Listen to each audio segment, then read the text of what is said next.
if you don't have surgery tomorrow, you're going to die. And I said, I don't want to die. I was addicted to food. I was living to eat and not eating to live. Don't let me be 400 pounds. So I was 397.3, 397.8. The bottom line is this: do you want to live? Do you want to live to see it? And you fill in the blank to what it is. Do you want to do you want to walk your daughter down the aisle? Do you want to see your son graduate? Do you want to get old with your wife? So you got to decide whether you want to live to see that. And so if you don't get yourself together, you're not going to be here, brother.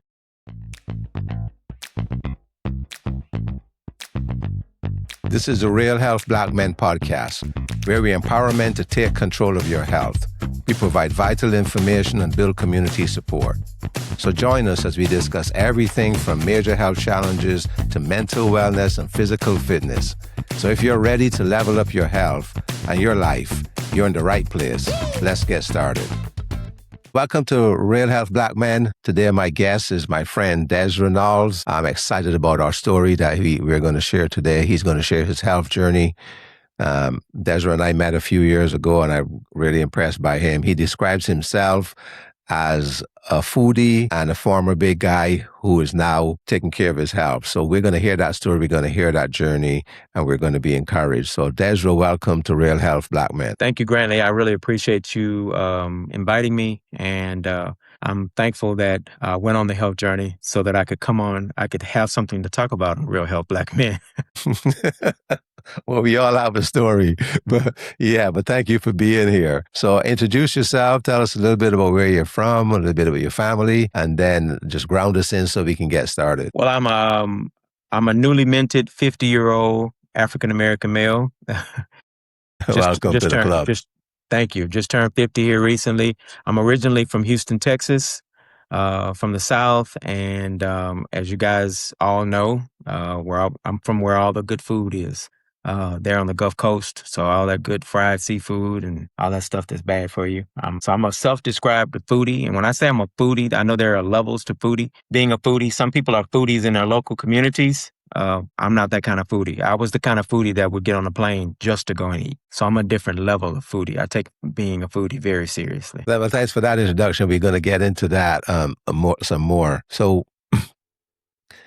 let me ask you this question. What does health mean to you beyond just typical measures like blood pressure and losing weight? What does it mean when you say, I want to be healthy, which I assume is part of the reason why you went on this journey? What does it mean to you today? It means health, wellness, my vitality, being mobile, being able to see my younger cousins and my nieces and nephews, see them grow up, being able to grow older, with my sibling.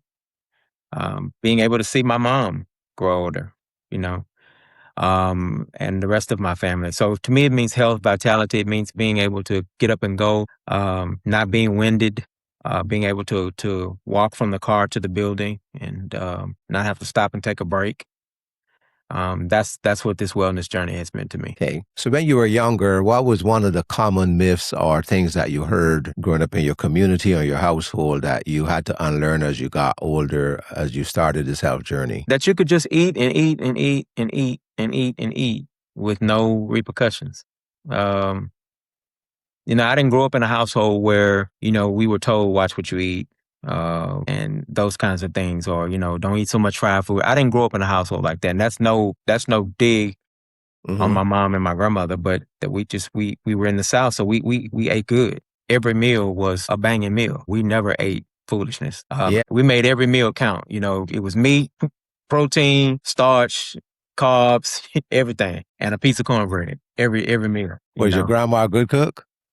No, she was an amazing cook. She's still with us, but she doesn't cook anymore, but she's an amazing cook. She had the type of Sunday dinner that the pastor would come and eat. Anybody that's in the African-American community and familiar with the church knows that anywhere that the preacher will eat is good food. Yeah.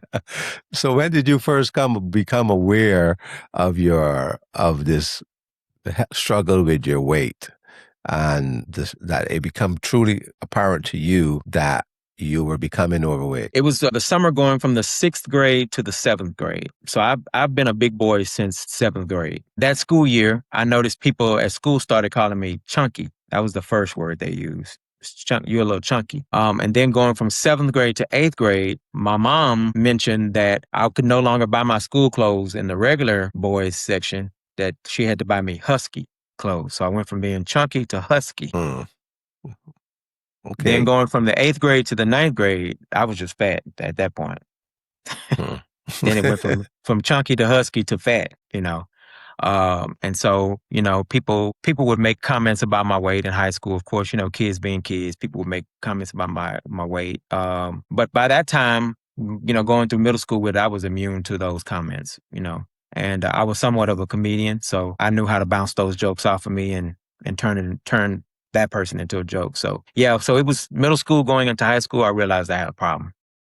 So did that have any effect on you mentally or emotionally? People calling you those names and stuff? I'm sure it did, but I dealt with it with comedy. My response was always comedy. So okay. I was pretty good at playing the dozens. So, you can talk about my weight, but, when I start talking about your mama, it's over with. So, so that was my defense mechanism. Did you play any sports in high school? No, I did not. Okay. I did not. The last time I played sports was 3rd grade. 3rd grade, okay. So you became aware that you were overweight at what age that you became aware of it, that you felt like you needed to do something about it? My early 20s. But I didn't take it seriously. I just, just ate. I ate and ate and ate and ate. I would lose a little weight, gain a little weight. Lose a little weight, gain a little weight, until I got in my 30s, and it was out of control at that point. I think in my 30s, I was like 30, 31 was my first time being 300 pounds. Or at that time, were you still traveling around just to eat? I mean, going to different cities just to eat and have dinner and stuff? That's about when I could have started to afford it. Then when I got in my 30s, I could actually afford to, buy a plane ticket and just to go somewhere and eat. So my 30s and 40s, that's what I spent my 30s and 40s doing, going everywhere and eating. They opening up a new restaurant in Atlanta, I'll be there. Bellagio got a good buffet in Las Vegas, I was there. So would you say that you had affinity for food, or would you say you had an addiction for food? It was an addiction. I was addicted to food.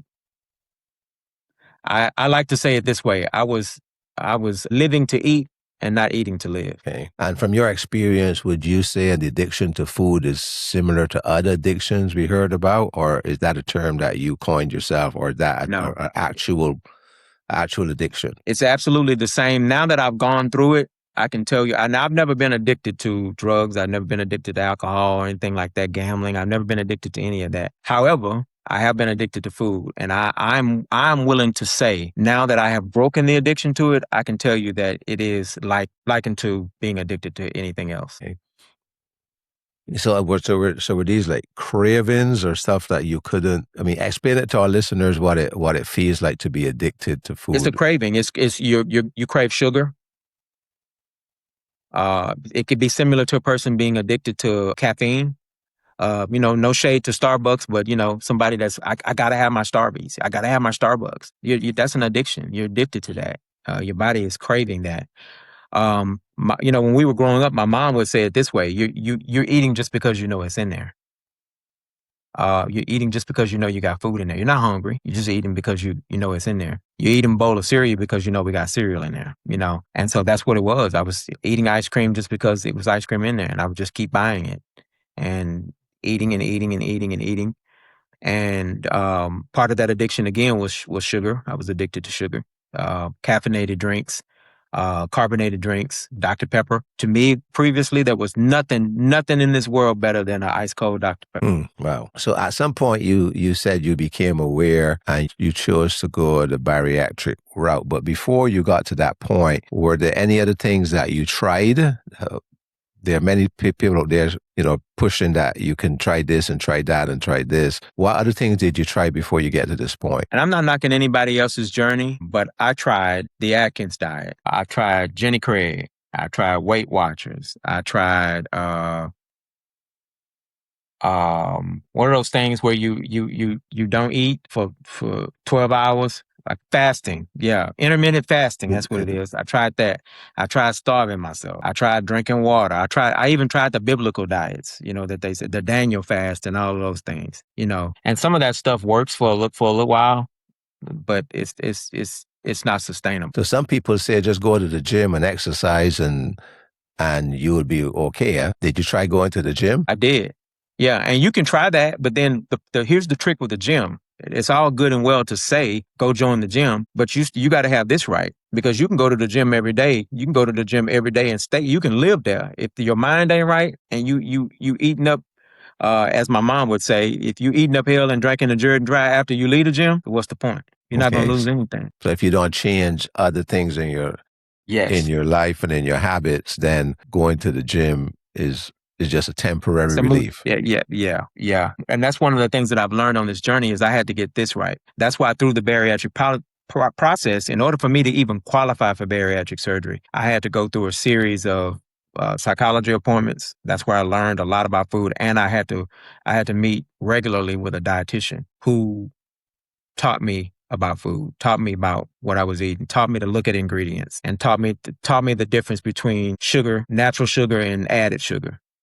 Taught me to look at the protein content in a meal. Taught me, how addictive sugar was, and that, you're going to have to give it up. And so that's how I know now, what works. And it's interesting because now when I go to the grocery store, I notice that I spend a lot longer in the grocery store because I'm standing in the aisle I'm reading labels now. And if it has ingredients on there that I don't know what it is, I don't buy it. So before you were just going to the grocery store, picking it up, and if you wanted it, looked good, you just took it. But now you actually pay attention to what it says. Oh, yeah. Yeah, I'm looking at the added sugar. I pay attention to natural sugars. Natural sugars are not that bad for you, but it's that added sugar that gets you. When they have to add sugar to it to make it edible, I don't want it. So you said you had to go through this qualifying process. You just didn't say, well, I want to have this surgery, and you went and found a surgeon and scheduled a date. There was actually a qualification process that you had to go through. Yeah, and part of it is the insurance requires it. When you want the insurance to pay for it. Now, I've had friends that pay cash money and then went and had theirs. Now, so you pay cash, you don't have to go through this process. You just find your surgeon and you get on the table. But because I wanted the insurance to pay for it, there's a process. There's a qualification process that you have to go through. First of all, your insurance has to have a bariatric policy. And that's part of the reason why I wanted this surgery. I started wanting this surgery in my late 30s, early 40s is when I really wanted it. And my previous employer didn't have a bariatric policy. They wouldn't pay for it. Even if my life depended on it, they wouldn't pay for it. So lucky for me, I received another opportunity at another company. And a part of me even taking that job was I did some research on the company and their insurance that they offered, and they had a bariatric policy. And that's one of the reasons that I took the job, was because I knew at some point after I was there a certain amount of time, I could go and have, if I build up my time off, I could go and have the surgery. So I went through that process. So would you say that the process was valuable, what you learned in the process leading up to it? Do you count that as being valuable, or that you were just checking boxes? No. I would say, if I'm being 100% honest, probably my first and my second appointment was checking a box. But then after I started reading and doing research, because they send you through classes and you have to read materials and they test you on it. And so I started, reading, and, it started getting interesting to me. And I learned a lot about myself, and I learned a lot about my addictions, and I learned a lot about, why am I gravitating to this food, and, why do I have this understanding of how food works, and, how did I learn this? And so once I realized that, and my dietitian told me one day, she said, when you realize that you're going to have to break up with food, your relationship with food is going to be forever changed. When you get to that point, that's when it'll really click. So you sound to me like you were learning it was not just a physical change you had to go through. You had to go through like a mental change, mental and emotional. It's physical, it's mental, it's emotional, and it's spiritual. Because there was a bunch of days I had to say, Lord, you're going to have to help me. There were several days I had to remind him what he said to me. I had to remind him, tell him what he said. You said that you would never leave me nor forsake me. And so I'm in this situation. I need to lose this weight. You're going to have to help me. And if you don't help me, I'm not going to be successful. And so it's a strange prayer to pray, but I prayed to the Lord. I said, Lord, don't ever let me be 400 pounds. That was my prayer. And I know somebody out there saying, what, you prayed to God? Yes. I'm talking about this is the relationship that we and him have. So I told him, just whatever you do, don't let me be 400 pounds. And so I was always, he has a sense of humor. So I was 397.3, 397.8.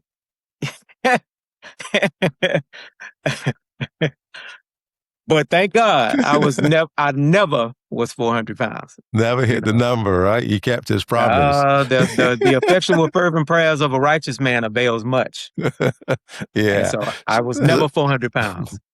So let's talk now about you. You decide this. You're going through the pre-qualification. The day is set, and what take us from there into the process and then the recovery. So it's important to note that prior to the surgery I had never been hospitalized ever in my life. And so, of course, I've been to urgent care, been to emergency room, but I've never had to be hospitalized. So this is my first time being hospitalized. And so that was an interesting journey. So, and that's going to be important in a moment. So get there a day of the surgery, and what my mom flew in to be there for my surgery, of course, because she said she didn't want me to have surgery without her being there. So my mom flew in that day. I sat my mom down. We went and had dinner, downtown Seattle. And at dinner, I told her, I said, "Hey, Mom, we need to have a talk." And so she's like, "Okay, yeah, what's up?" I said, "Okay, so if something goes wrong tomorrow, here's what I need for you to do." And of course, she didn't want to talk about that. "Oh, we don't need to talk about that." I was like, no. We do need to talk about it. If something goes wrong tomorrow, here's what I need for you to do. Here's who I need for you to ask to be on program. I've already talked to them. They know what they're supposed to do. I don't want to know who's going to be on your funeral program. Who knows who's going to be on their funeral program? Like, what are you talking about? I'm like, I know who I want to be on my funeral because I don't want you to pick the wrong people. And they get up there talking foolishness. She's like, "Well, you ain't gonna know it. You ain't gonna be there." So I am gonna be there, and I will know if my wishes were not, honored. Anyway, so we had that discussion, and then that night when I laid down, the night prior to my surgery, all these thoughts wandered through my head, and I had just decided that night. I said, "You know what? I'm not gonna do it." I went through, it's been a whole year, right? I'm going through this process, and I just decided night before my surgery, hours before I was due at the hospital, I just decided I'm not gonna do it. And mind you, I got all these thoughts. What if what if, and that's what's in my head. I'm hearing all these voices. What if it's my voice, but I'm just like, it's my voice like echoing. There's what if in my head, right? And I'm saying, I'm just not gonna do it. Forget it. I'm just not gonna do it. I'm like, my mom's gonna be upset, but I'm not gonna do it. And right when I said that, all the voices in my head stopped, and I heard his voice. And his voice said to me, "If you don't have surgery tomorrow," just as plain as I'm saying it to you is how it was said to me. "If you don't have surgery tomorrow, you're going to die." And I stopped and I said, "So you saying you're going to kill me?" Like, "No, if you don't do this, there's something down the road. I can't tell you what it is, but there's something coming that if you don't get yourself together, I ain't going to be, you're going to go." And I said, "I don't want to die." He said, "Well, you better get on that table." Wow. And so I decided I'm going to do it. And I went to the hospital that next morning and had the surgery. And then following my surgery, I had complications. And for the first time in my life, I was hospitalized. I think I talked to you during that time, and I'm thankful for you that, you prayed for me and helped me to get through that. But I ended up being hospitalized because I was vitamin deficient. Out of my own ignorance, it was my fault.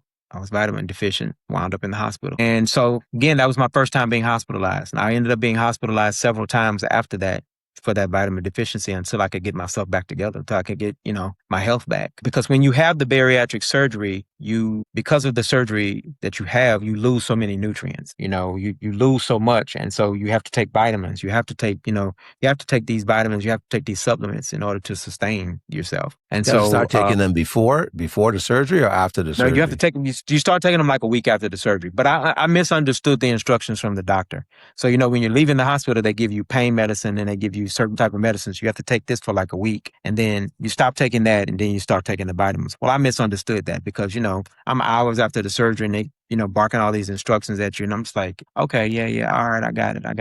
Okay, yeah. When can I go home? And so I missed the instruction. And so I didn't start taking my vitamins until 3 weeks after my surgery, which was to my detriment because by that time I'm already vitamin deficient and my body is in essence, my body is shutting down. Body's healing from the surgery, but you're not feeding the vitamins, so it's not getting enough. Yeah, and you're healing, so you're on a liquid diet, and so you're not eating anything, so you're on a liquid diet. You can only drink protein water. And then you get to the next point, you can have the protein drinks. And I don't want this to discourage anybody from doing this. Your journey is going to be your journey, but I'm just explaining to everybody that this was my journey. I didn't listen. So when you go and you do it, make sure that you're very clear on what your instructions from your surgeon is. I was not clear. Yeah, My fault. Have somebody in the room with you to Yes, yes, listen. because Yeah. I missed those instructions, and so I was 2 weeks behind, and so my body went into a mode where my potassium got low, and as a result of my potassium getting low, I lost feelings in my legs, my vision. I started losing my vision, and I was nauseous. So I was spent the entire day nauseous all day long. And so of So course that means you had to go back into the hospital then? I did several trips to the emergency room. I was hospitalized every time. And, they'll charge you back up, put the IV in you, get you back, But that last time I went in the hospital, I think I was there for 7 days. Because that was when my vision started going. And so me and the Lord had to have another conversation. I was like, okay, now, hey, hey, big guy. I can't have you taking my vision from me now. I need you to get my vision back. And the Lord has always been so. I don't know why He loves me as much as He does, but He does. And I prayed that prayer at 7 a.m. laying in the hospital bed, and my doctor told me that she said we're gonna put the nutrients back in you, and she said your vision may come back in about a week, and she said, but the dangerous part is it may not. It you may have lost it permanently. And I thought to myself, I was like, you obviously don't know the God I serve. So I'm like, he ain't gonna let me go out like that. So it was just blurred, or was it completely gone? It was blurred. Blurred. No matter how much I squinted, I couldn't see anything. With my glasses on, I couldn't see a thing. With glasses on, my vision was blurred. Take the glasses off, it was just as blurred. So the glasses didn't. You can just see shadows. Yeah. Yeah, just see shadow. Okay, yeah. So I prayed that prayer laying on my back in the hospital bed at 7. By noon, I was laying in the bed texting. Had it back, Wow. came back to me. Wow, man, that's good testimony. So overall, how long did your journey take? How long did your recovery take? 4 months before I 4 was months. back to myself. When I can start reintroducing myself to food, it got easy then, because now I can eat, protein. I can eat chicken. I can eat, a little steak. You start figuring out what you can eat again. You can start figuring out what foods what can I eat? What do I like? What do I no longer like? That's been an interesting thing. It's like before surgery, I could eat Wingstop. Now it makes me sick to my stomach to even smell it. Sorry, Wingstop, if y'all are listening. So you realize some stuff changed, some things. Oh yeah. Change in the foods that you like and the foods that you prefer. Yeah, metabolically, I'm completely different. I mean, I've been to the doctor several times since my surgery. That's one of the things about the surgery. After surgery, you have to go to the doctor several times. And thank God my charts are amazing. Before I had the surgery, I was pre-diabetic, and now my glucose is stellar. So, and I'm no longer pre-diabetic. No longer pre-diabetic. That is great. That's another victory right there, because that has its own set of challenges that comes along with being diabetic. So tell us a few of the changes that you've made since the surgery and since your recovery. Protein. I focus on the protein. Okay. Protein. So now every morning for breakfast, I have a protein shake. I start my morning with 30 grams of protein. I try to get at least 80 grams of protein a day. Minimum of 64 ounces of water a day. I'm exercising now. I have a gym membership. And so now I'm mixing the gym with diet. So, it's now it's work. I got this together, and so now the gym makes sense. Yeah. So you got the mental part of it together. So tell us what that looks like to you today. I'm not fooled by food anymore. You can't fool me with the food anymore. Like I said, I'm reading ingredients. I'm looking to see what's in food. I can't buy naturally now because of the size of my stomach. Now I can only eat 4 ounces. I have a little 4 ounce pouch. Okay. Yeah, so my stomach is much smaller than the average humans, and that's by design. It's by design of the surgery. That's what helps you to rapidly lose the weight, because you can't eat a lot. So I'm consistently operating in a calorie deficit. So you were 397 when you went in. What's your weight right now? I'm 115 down, so I'm right at about 281. Yeah, congratulations. That's a big change. Big change. And That's in less than a year, right? Is that correct? Yeah.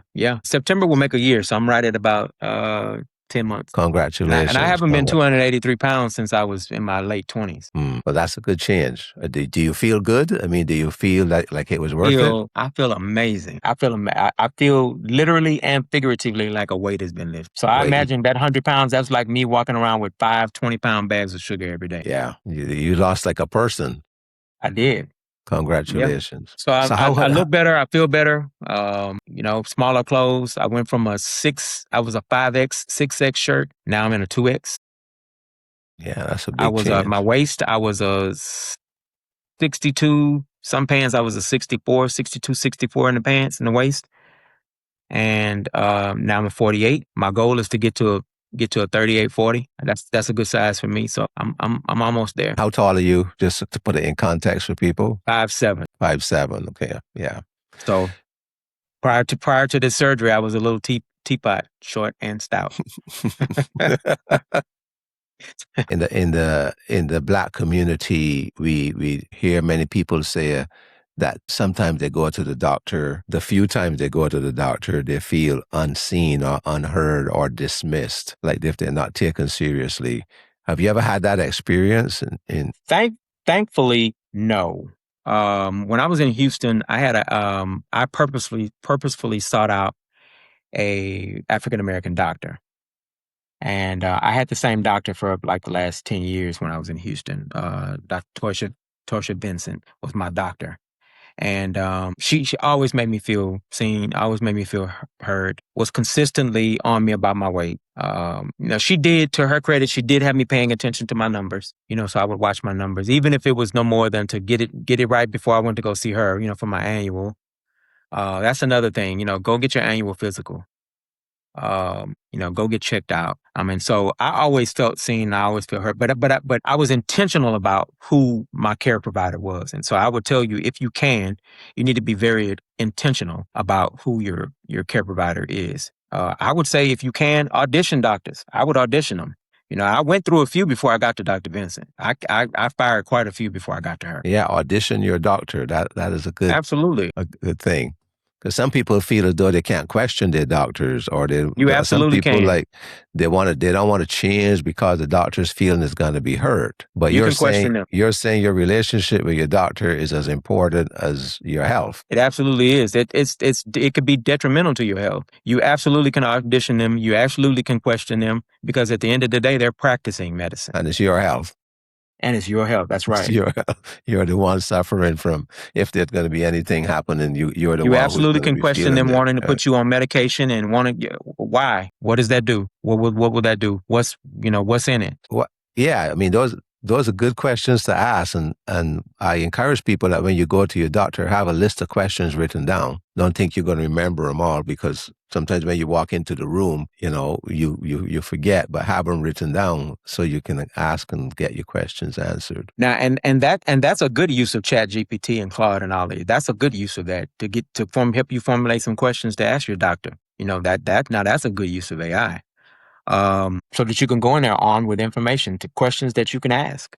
Why do you think there's hesitancy among our brothers in our communities to want to go to the doctor? Oh, we hard-headed, man. We hard-headed. No pun intended, but we don't believe fat meat is greasy. That's the bottom line. And I can tell us that, brothers, because I'm one of us. Hard-headed. We don't want to listen until it's too late. And how do we help our brothers overcome that resistance and overcome that stubbornness? The bottom line is this: do you want to live? Do you want to live to see it? And you fill in the blank to what it is. Do you want to walk your daughter down the aisle? Do you want to see your son graduate? Do you want to get old with your wife? So you got to decide whether you want to live to see that. And so if you don't get yourself together, you're not going to be here, brother. That's as plain as it is.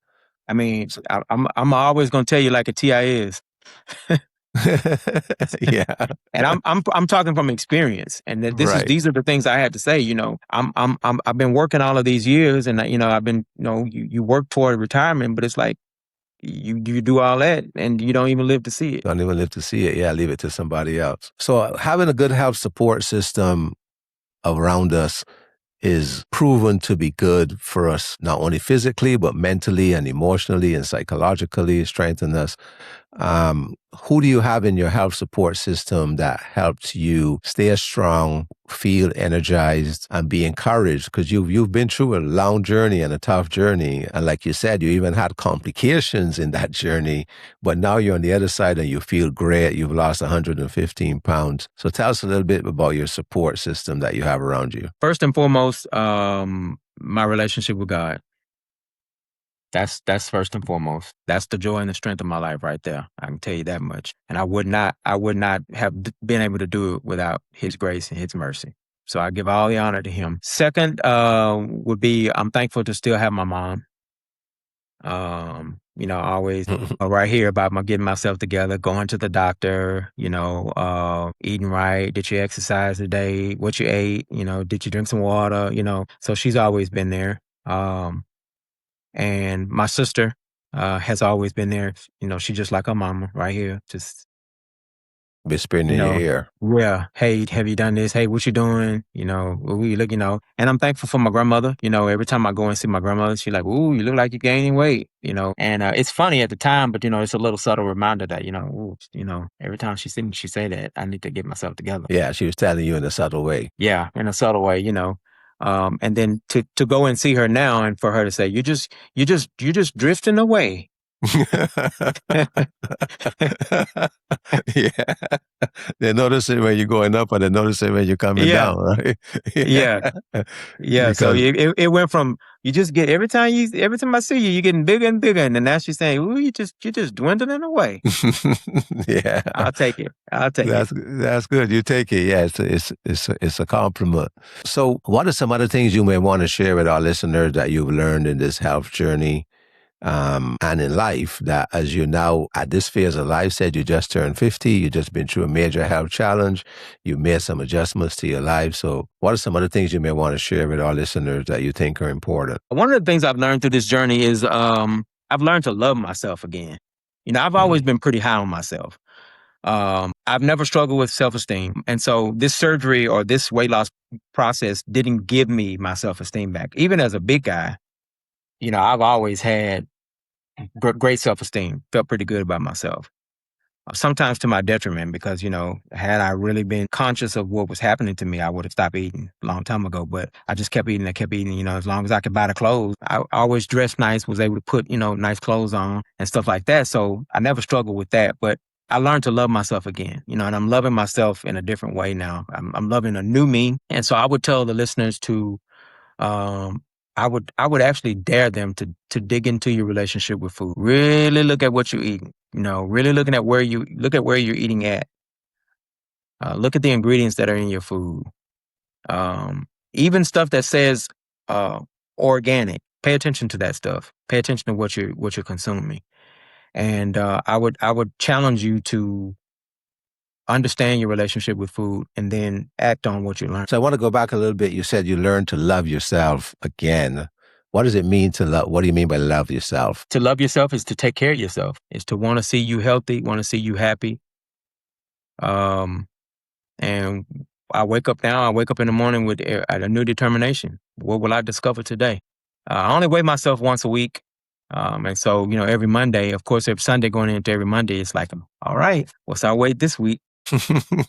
Yeah. And so I've been humbled the last few weeks because I've kind of gotten to like a plateau, and you usually get to a plateau about month 8 or 9 after surgery. And so I'm at my plateau. So I was at 114 pounds lost for quite some time. And then this past Monday, it went down another pound. So I lost a pound. And so now I'm exercising and increasing my protein to jumpstart my weight loss again. So in wrapping up, if there's a guy out there listening to this right now who is in a similar situation, he's overweight, he's not feeling good about himself, and he's just like, I've tried everything, I've done everything they said to do, I've spent all this money on that stuff, diet, exercise, going to the gym, and their self-esteem is just broken and they feel hopeless. What words of hope would you offer to him and encouragement? If you're still breathing, there's hope.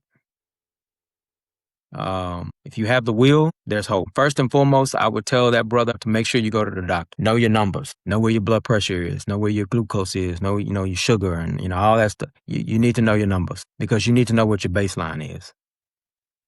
And if you have insurance and your insurance has the ability for you to have bariatric, you can go and talk to a bariatric doctor. Doesn't mean you're going to end up having surgery. There are non-surgical options out there.